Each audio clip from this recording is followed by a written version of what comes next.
Hello everyone. आज के इस वीडियो में हम पढ़ेंगे कश्मीर के इतिहास के बारे में।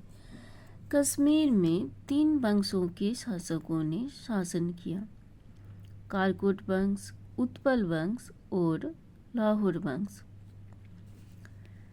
कश्मीर अशोक, कनिष्क और मिहिरकुल के अधीन रहा था।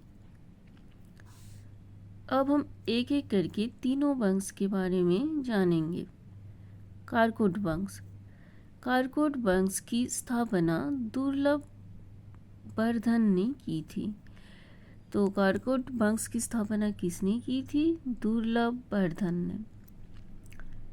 इसका अगला शासक ललितादित्य हुआ, जिसने सूर्य का मार्तंड मंदिर का निर्माण किया था और 733 ईस्वी में चीन में एक दूत मंडल भी भेजा था।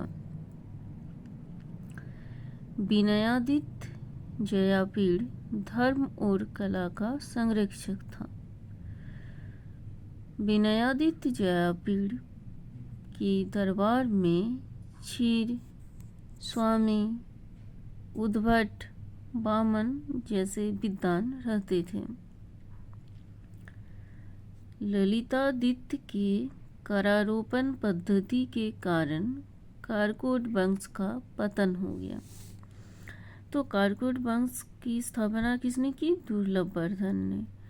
और इसका पतन का मुख्य कारण क्या था? ललितादित्य के करारोपण की जो पद्धति थी, इसकी वजह से कालकोट वंश का पतन हुआ।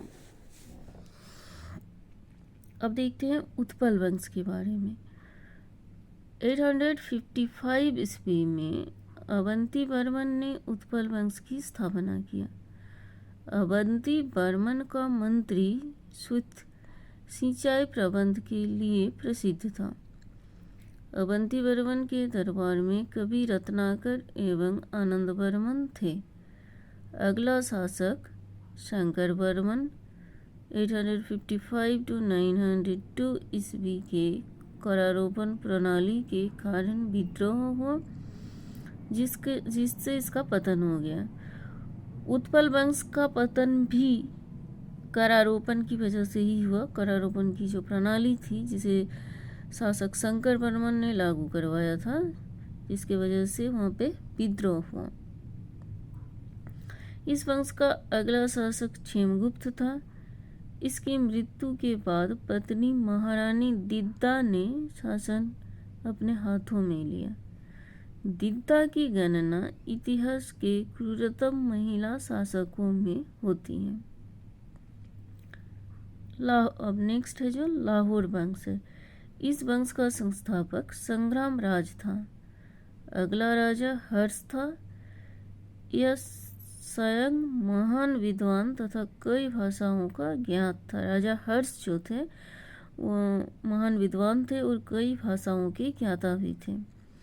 राजतरंगिणी के लेखक कल्हण इसका आश्रित कवि था। हर्ष को कश्मीर का नीरो कहा गया था। जय सिंह इस वंश का अंतिम शासक था। और कश्मीर के इतिहास के बारे में जानकारी हमें राजतरंगिणी नामक किताब से मिलती है और इस राजतरंगिणी का लेखक है कल्हण। और कल्हण कौन थे?